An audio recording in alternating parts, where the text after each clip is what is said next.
छात्रवृत्त्यर्थम आवेदन पत्रम। ये पत्र आपको बहुत ही कम जगह आपको मिलेगा, इसकी बहुत ही कम वीडियो आपको मिलेंगी और मैं आपको आज पढ़ा रहा हूँ छात्रवृत्ति के लिए जो आवेदन पत्र दिया जाता है अपने स्कूल में प्राचार्य के लिए वह है। तो इतना छोटा सा जो है पत्र है और ये अधिकतर पेपर में आता भी है, 10th क्लास के पेपर में भी आता है, फाइनल पेपर में आता है। तो आप लोग ज़रूर जो है एक बार उच्चारण देख लें और बिल्कुल जैसा लिखा हुआ है देखिए। सब होता क्या है, नंबर कहाँ कटते हैं सुनिए। इसकी भी एक जो अब कॉपी चेक होती है तो इसके भी कुछ नियम होते हैं। सबसे पहले जो इतना ये लिखा रहता है प्राचार्य का नाम और स्कूल का नाम, 1 नंबर इसका दिया जाता है। फिर जो और यहाँ तक कि विषय के लिए है ना, 1 नंबर ये रहता है विषय का। दूसरा नंबर होता है वो जो होता है ये 3 लाइनें होती हैं और चौथा 2 लाइन, मतलब 1 नंबर इसका 2 नंबर इसके 4 और 1 नंबर रहता है अपने नाम का और उस दिनांक का। इस प्रकार से 5 नंबर होते हैं। कभी कभी क्या होता है ये 4 नंबर का आ जाता है। 1 नंबर का ये रहता है इतना पूरा पोर्शन, दूसरे नंबर का नाम, क्लास और दिनांक रहता है और 2 नंबर के जो है ये रहते हैं। तो 1 नंबर का ये हो गया, 1 नंबर का ये हो गया और 2 नंबर के इतना भाग हो गया। तो इस प्रकार से 4 नंबर का प्रश्न पत्र में 4 नंबर का भी पेपर आता है। तो कभी 4 नंबर का आता है, कभी 5 नंबर का आता है। जब 4 नंबर का आता है तो उसका ऐसा रहेगा कि आपने अगर इसमें कोई गलती की है इतने भाग में तो आपका 1 नंबर कट जाएगा। और अगर इधर नाम डालने में और इधर दिनांक लिखने में अगर आपने गलती की है, धन्यवाद लिखने में, तो आपका नाम कट जाएगा, 1 नंबर कट जाएगा। और अगर इसमें कुछ गलतियां की हैं तो आपके 2 नंबर कट जाएंगे। तो इस प्रकार से पत्र के नंबर कम होते हैं। इसलिए हमारी पाठ्य पुस्तक में जैसा भी लिखा है, जो नाम लिखा है, जैसे अभी देखिए अनुपम मिश्रा लिखा है, अनुपमा मिश्रा लिखा हुआ है 10वीं क्लास की जो है ना इसमें, तो हमने वही लिख दिया, हमने वही का वही टू कॉपी कर दिया। अब कॉपी कर दिया का मतलब ये नहीं है कि अगर चेक करने वाला जो शिक्षक होगा वो ये सोचेगा कि इसने नकल की है। नहीं, ऐसा कुछ नहीं है, उसने नकल नहीं की है। हो सकता है कि उसने ऐसा ही याद किया हो और हम इसलिए याद करवा रहे हैं। कभी कहीं आप कहने लगो नहीं हमने तो बिल्कुल वैसा का वैसा पूरा लिखा है, हमको नंबर पूरा मिलना चाहिए, जैसा बुक में लिखा था हमने वैसे ही याद किया है। अगर आप रीचेक करवाते हैं उस समय यदि आपके नंबर कम होते हैं और आप रीचेक कॉपी करवाते हैं तो उस समय आप आराम से देख सकते हैं कि आप जो है इसमें क्या करेंगे, आपने जो लिखा है, जो पुस्तक में लिखा है वही का वही उसमें लिखा है, तो जो चेक करने वाला टीचर है वो आपको उस समय आपको पूरे नंबर देगा। तो इसका उच्चारण कर लेते हैं। छात्रवृत्त्यर्थम आवेदन पत्रम माननीयाः, उच्चारण बहुत जरूरी है, माननीयाः, हा का उच्चारण ये 2 बिंदी, प्राचार्य महोदयाः, सुनाए, शासकीय उच्चतर माध्यमिक विद्यालय। अगर हम बोलेंगे तभी लिख पाएंगे, अगर आप बोलेंगे नहीं तो लिख नहीं पाएंगे। इसलिए विसर्ग का उच्चारण जरूर करिए ताकि आप जो है ना लिखने लग जाएं। रहली नगरम, माँ में ये हलंत लगा हुआ है, कॉमा, मध्य प्रदेश, विसर्ग लगा है, हा का उच्चारण स, मध्य प्रदेश, विषय छात्रवृत्ति प्रदानार्थम आवेदन पत्रम, ठीक है, महोदयाः, उच्चारण ऐसे करना है। अब आप इसको पूरा रिपीट करिए। अहम सविनयम निवेदयामि यत मम पितुः,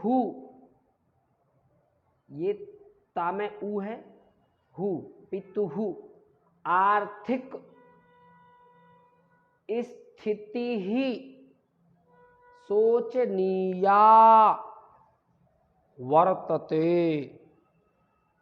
अहम शिक्षण शुल्कम अपि दातुम असमर्था अस्मि, अतः, विसर्ग लगा हुआ, अतः मम कृते श्रीमन्तः छात्रवृत्तिम, बिंदी लगी हुई है, वृत्तिम दापयन्तु इति प्रार्थये।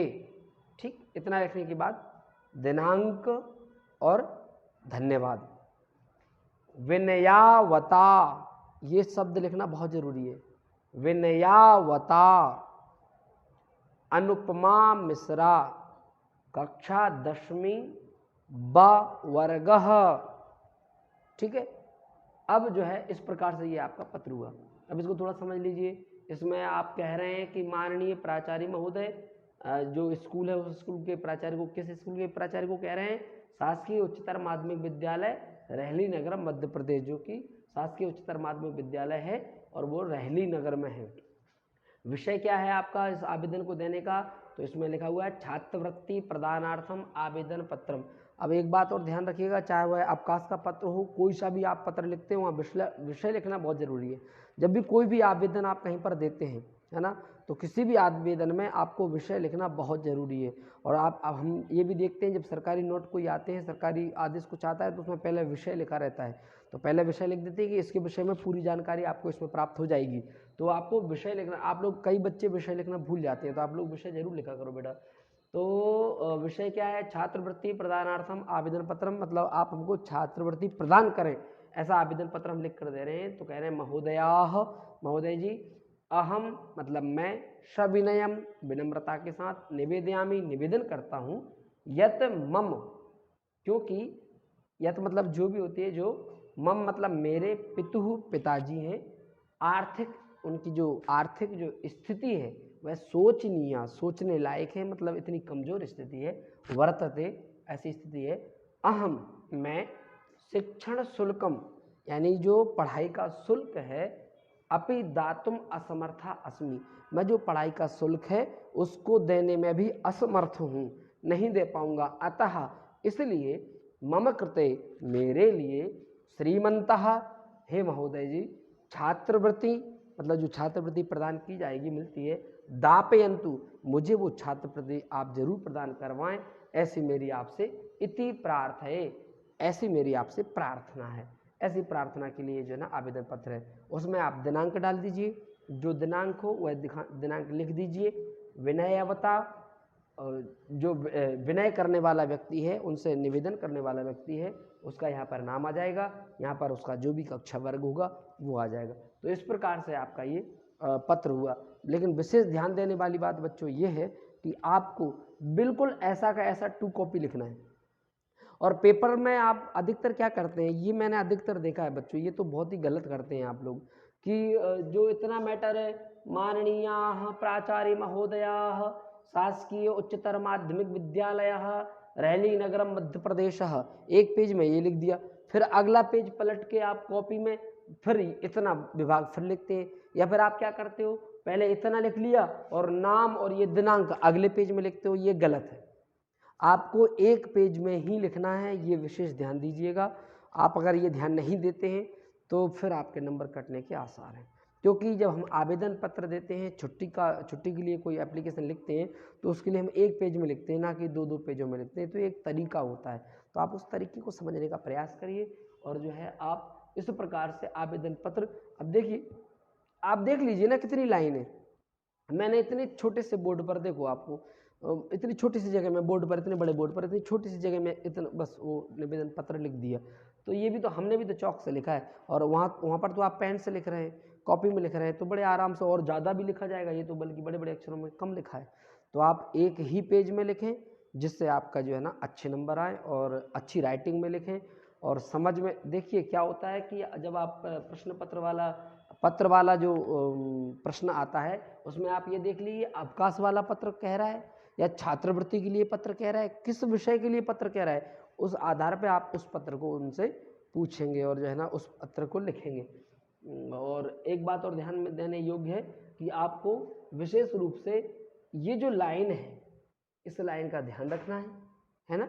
इस लाइन का बहुत कम लोग ध्यान रखते हैं। ऊपर से लेकर नीचे तक एक लाइन होना चाहिए, और साथ में ही ये जो लाइन यहाँ से जो प्रारंभ होती है, ये महोदयाः के नीचे से प्रारंभ होती है, यहाँ पर ये इतना कुछ भी नहीं होता, ये पोर्शन इतना खाली रहना चाहिए। ये किसी भी एप्लीकेशन पत्र आवेदन लिखने के लिए विशेष तरकीब होती है, और ये नियम होता है कि आप जब अपना विषय लिखने के बाद में जिनसे भी आप निवेदन कर रहे हैं, चाहे वो कलेक्टर हो, चाहे महोदय हो, चाहे पुलिस अधिकारी हो, कहीं पर भी आप आवेदन दे रहे हैं, किसी भी विभाग में आप आवेदन दे रहे हैं तो विषय लिखने के बाद में उनका संबोधन करते हैं। संबोधन के बाद उनके नाम के नीचे से हम लिखना प्रारंभ करते हैं, ना कि कुछ लोग बच्चे क्या करते हैं यहीं से लिखना प्रारंभ कर देते हैं, कुछ लोग बच्चे यहीं से लिखना प्रारंभ कर देते हैं। तो ये दोनों प्रकार से गलत है। सही इस तरीके से है। तो आप पत्र लिखने के लिए अच्छी तरह से जो है ना पत्र लिखना सीख गए होंगे। इस प्रकार से आप पत्र लिखें और याद भी आपको इसी प्रकार से करना है, आप ध्यान रखिएगा, है ना। इसी प्रकार से आपको याद करना है, इसी प्रकार से लिखना है।